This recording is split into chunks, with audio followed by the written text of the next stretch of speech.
Deputado federal Celso Russomano, parabéns em nome de todos os associados da API. E um mimo também. E aqui recebendo também um mimo pelas mãos da primeira-dama da Associação Paulista de Imprensa, Patrícia. É uma agenda de inovação. Deputado Celso Russomano, a tribuna é sua para suas considerações.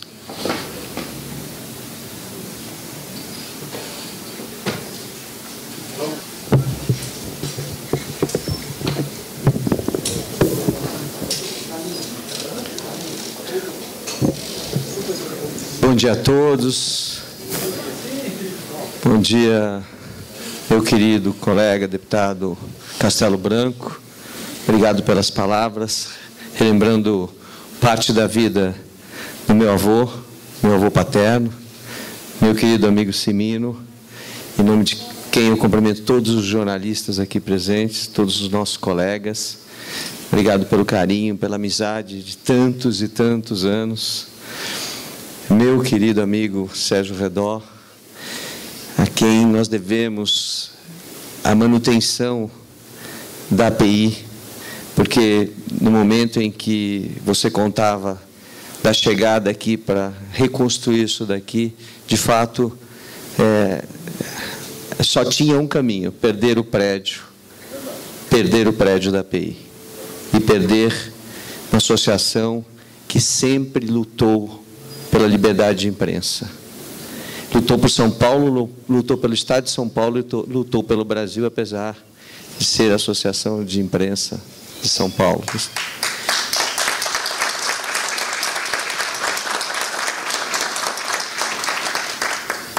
Meu querido César Romão, sou padrinho de casamento, e com muito orgulho, não podia ser diferente de um escritor hoje, que é reconhecido no mundo todo.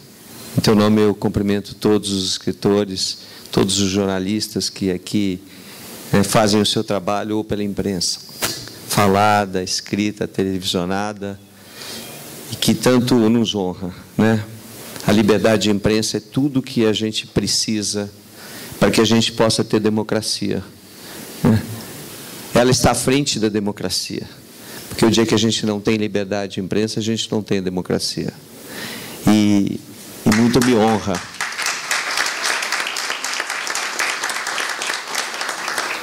Muito me honra essa homenagem hoje que eu recebo aqui.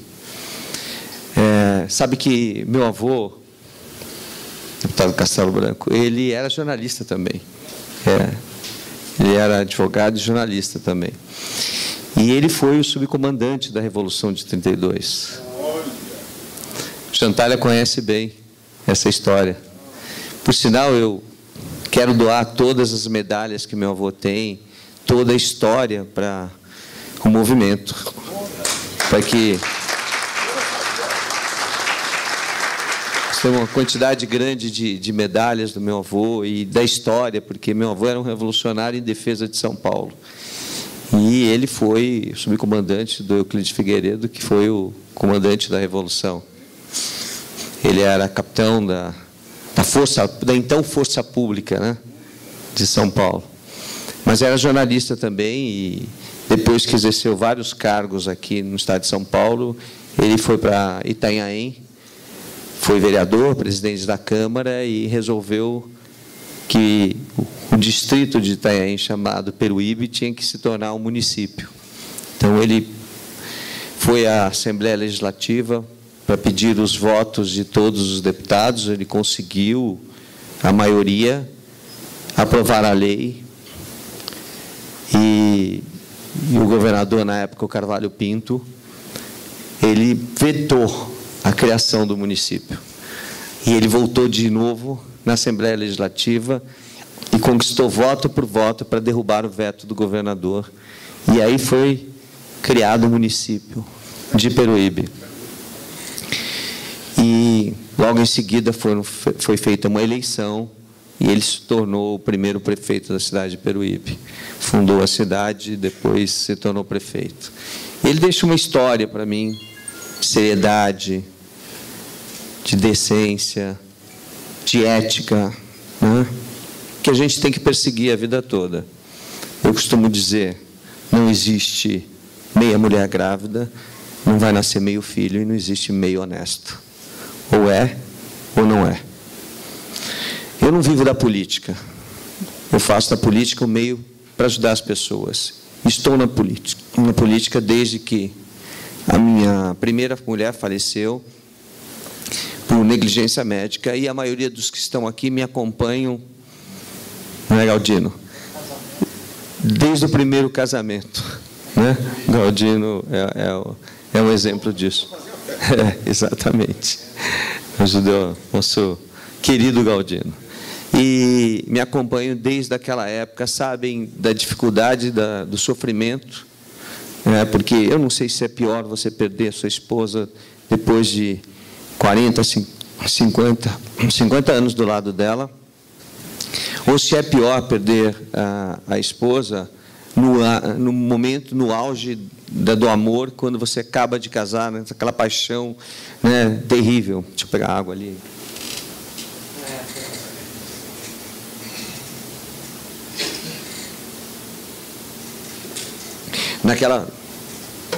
Naquela paixão terrível, em que tudo é felicidade. Eu tinha a Luara, de 3 anos de idade, que é a minha filha mais velha, e aí todos acompanharam, já foi citado aqui, o Semino citou, né, o meu programa, o César Romão, no começo da sua carreira, no seu primeiro livro, participou do meu programa de televisão. E aí eu larguei tudo aquilo que eu fazia, eu era contemporâneo, para quem não sabe, do Amaury Júnior, sou contemporâneo, e do Otávio Mesquita, com programa de variedades, programa de turismo, Circuito Night and Day, bem lembrado. E paro tudo aquilo para ir defender as pessoas, porque eu fui vítima de negligência, no caso da minha mulher, né?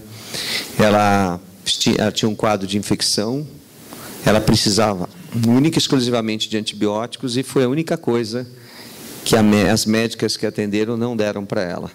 Era uma equatoriana, uma boliviana, as duas estavam irregularmente no Brasil, estavam aqui autorizadas para fazer um curso na área de saúde e não para medicar.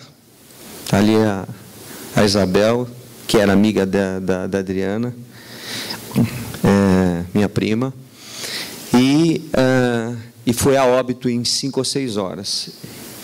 E eu, a partir daí, todo mundo sabe que eu era muito bem sucedido, meu programa era um programa cheio de patrocinadores, né? Eu tinha mais patrocinadores do que todos os programas que competiam comigo, mas eu largo tudo isso, perco todos os patrocínios.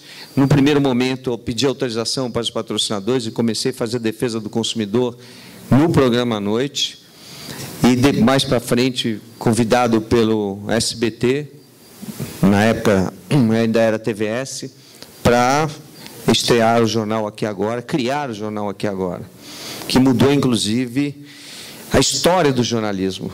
A história do jornalismo, porque nós passamos a fazer com que o jornalista tivesse emoção, né? Porque até então o jornalista relatava os fatos, ou até durante os fatos, mas não mostrava emoção nenhuma. E nós passamos a correr, a mostrar que o jornalista é ofegante, que o jornalista se emocionava, que o jornalista vivia os momentos, né, do dia a dia. Isso mudou a história do jornalismo. E aí eu largo o programa para ir fazer a defesa dos direitos do consumidor. Financeiramente, para mim, não foi bom.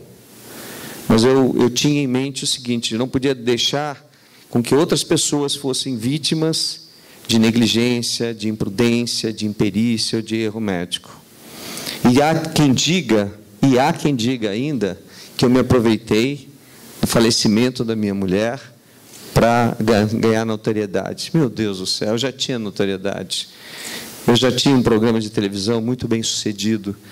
Eu não precisava disso para absolutamente nada.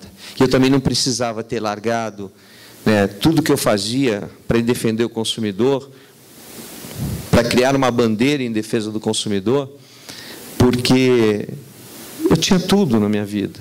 Não, mas eu não podia dormir, eu não podia me sentir aliviado se eu não fizesse alguma coisa para mudar. Porque muitos de nós...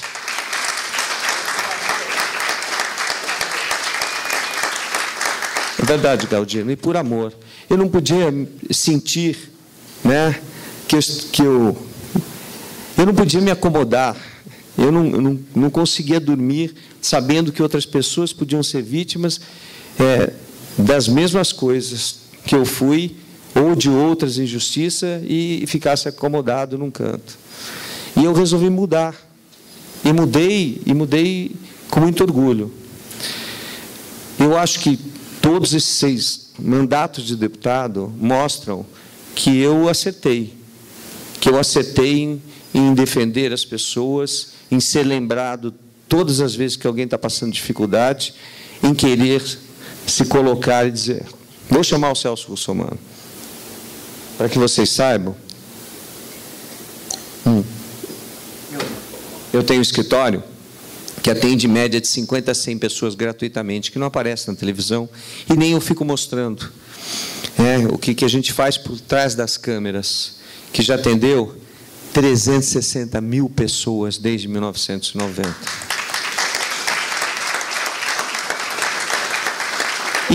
E que atende problemas coletivos e difusos, como, por exemplo, quando quiseram acabar com a internet fixa ilimitada, que nós fizemos um movimento, juntamos 12 milhões de pessoas e ameaçamos as operadoras de internet, de telefonia, de mover 12 milhões de ações na Justiça. Fiz a petição inicial, preparamos tudo, colocamos nas redes sociais, para que todo mundo preenchesse e fosse ao Juizado Especial de Pequenas Causas demandar uma ação. E eu questionei as operadoras e a Agência Nacional de Telecomunicações, dizendo o seguinte: eu quero ver vocês arrumarem 12 milhões de advogados para se defender de todas as ações que nós vamos mover. O movimento foi tão forte que as operadoras voltaram atrás.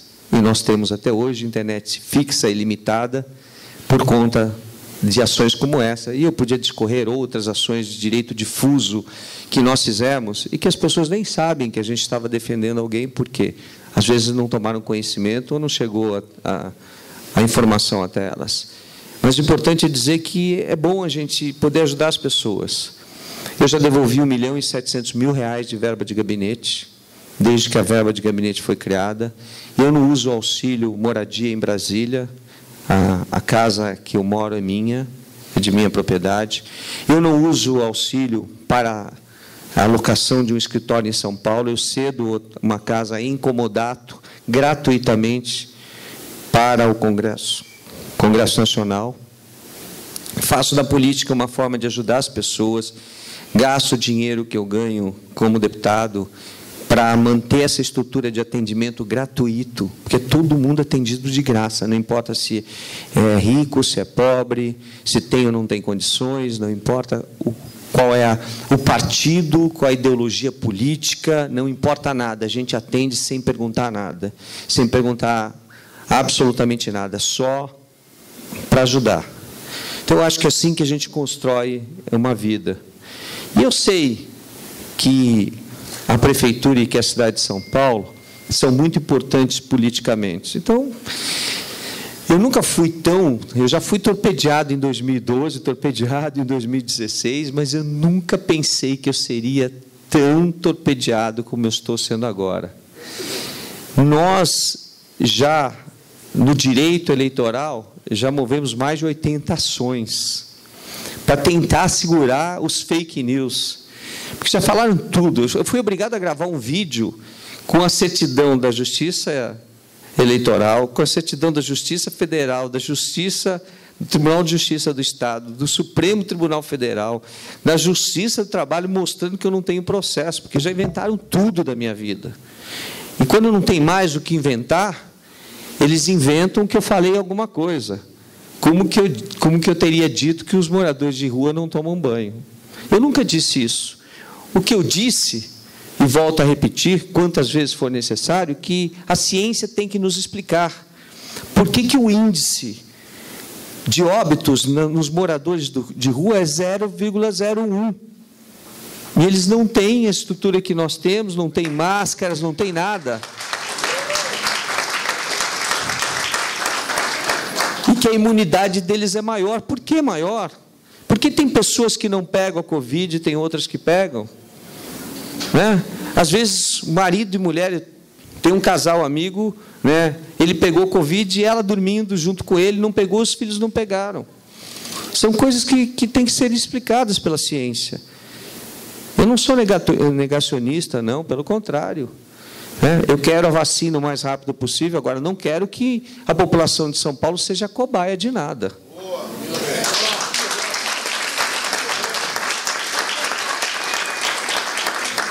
Só para conhecimento, eu estou acompanhando de perto, não só porque sou deputado, mas eu estou acompanhando de perto a questão da vacina. A vacina está sendo testada em adultos sãos, nenhum com Covid. A vacina não está sendo testada nas crianças, não está sendo testada nos idosos, e não está sendo testada nos doentes. São as etapas por onde uma vacina deve passar. E isso não está acontecendo. Os efeitos colaterais imediatos, a gente pode prever, mas os a longo prazo, não. E toda vacina tem que passar por esse processo. Então, eu quero muito, como todos aqui querem uma vacina, mas se essa vacina é tão boa assim, então vai lá, começa na China aplicando nas pessoas.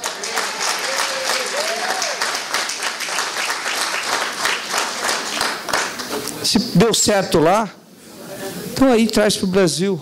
E não é só essa, qualquer vacina. A questão não é em relação à vacina produzida pelo Instituto Butantan, que eu respeito demais. Respeito muito. Né? É um grande instituto, mas não é essa a questão. A questão aqui é o seguinte: nós não podemos viver mais debaixo do medo. E o que foi criado foi isso. Né? Nossos empregos foram embora. Nossa esperança foi embora. E a gente precisa retomar essas coisas. Não podemos deixar a economia do jeito que ela está. As crianças, eles dizem, olha, não pode ir para a escola porque eles são vetores. Mas é vetor para ir para a rua? Porque nós vamos para a periferia, gente, não tem distanciamento. Quem anda pela periferia sabe. E eu ando o tempo todo fazendo matérias. Por que eu nunca parei de fazer reportagens na rua? Porque eu não quero perder a sensibilidade de ouvir o que as pessoas pensam, o que as pessoas sentem, das dificuldades que elas têm. E por isso eu nunca deixei de ir para a rua. Eu podia ficar só apresentando programa no estúdio. Quando a gente dá audiência, a gente tem espaço em qualquer veículo de comunicação. Mas não, eu continuo andando nas ruas, porque eu quero ouvir as pessoas. E aí, se a gente analisar uma criança de baixa renda, a gente vai ver o seguinte quadro. Ela mora numa casa de 2 ou 3 cômodos no máximo, e quando eu falo 3 cômodos, eu estou falando de banheiro, de cozinha, de quarto, às vezes, que é quarto e sala, ou às vezes tem um quarto e todo mundo dorme junto. Mas aí não tem espaço para brincar e essas crianças vão para a rua. E quando a gente anda pela periferia, as ruas estão todas pintadas, como se fosse uma quadra de futebol. E aí, quando passa o carro, eles tiram o gol e depois colocam de novo quando o carro vai embora, e eles estão jogando bola, eles estão juntos. Essas crianças estão juntas. Elas não são vetores na rua, só são na escola. E nossas crianças estão deixando de ir para a escola enquanto quem está na escola privada tem espaço para usar o tablet, para usar o seu celular, para usar o seu computador, para ter aula. Olha o desnível que nós estamos.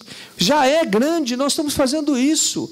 Nós vamos fazer uma geração de pessoas sem oportunidade nenhuma, que já não tem. E aí a gente se tranca em casa e acha que está tudo certo, com câmeras, com grades. com segurança privada, quando se tem condição de pagar, ou com guarda noturno, ou com porteiro e etc. e tal, achando que é assim que faz. Não, a gente faz da forma diferente, dando oportunidade para quem não tem, para que essa pessoa não vá para o crime, para não ir para o caminho errado. Porque um jovem da periferia não tem oportunidade. Ele não tem oportunidade. E não tem o primeiro emprego. O que nós queremos fazer é qualificar esses jovens, é ajudar esses jovens a se preparar para o primeiro emprego. Nós queremos baixar o ISS de São Paulo para que as empresas prestadoras de serviço voltem para a cidade, porque elas foram para todos os municípios que estão ladeados a São Paulo. Nós queremos governar da periferia para o centro, porque aí a gente vai ter uma relação de equidade e vamos parar de nos trancar. Porque para nós, classe média alta, a escola pública não é problema, nós pagamos escola para os nossos filhos. A saúde pública não é problema, porque nós pagamos um plano de saúde, às vezes com dificuldade, mas pagamos. Então, para nós, oportunidade a gente tem muito maior, porque a gente foi preparado para isso. A gente teve com dificuldade dos pais, mas a gente teve. Agora, para eles, o que é mais importante para a gente, que é a segurança, não é isso. É primeiro a saúde, segundo a educação dos filhos, terceiro o emprego, e aí depois quarto vem a segurança. É essa a vida de quem mora numa periferia. E nós temos que mudar esse quadro. E nós vamos mudar esse quadro. Se Deus quiser, nós vamos mudar esse quadro. Gente, gostaria de ficar falando aqui horas e horas, mas a minha equipe está desesperada ali, me dando cartão vermelho, porque a gente tem outros compromissos durante o dia todo e vamos ter que correr. Obrigado, doutor Sérgio Redó, meu grande amigo, por essa homenagem a toda a diretoria da API. Contem sempre comigo. Sempre que eu puder, estarei presente para ajudar essa associação que garantiu a liberdade de imprensa durante esses 85 anos. Obrigado. Obrigado, meu amigo. Obrigado a todos. Bom dia.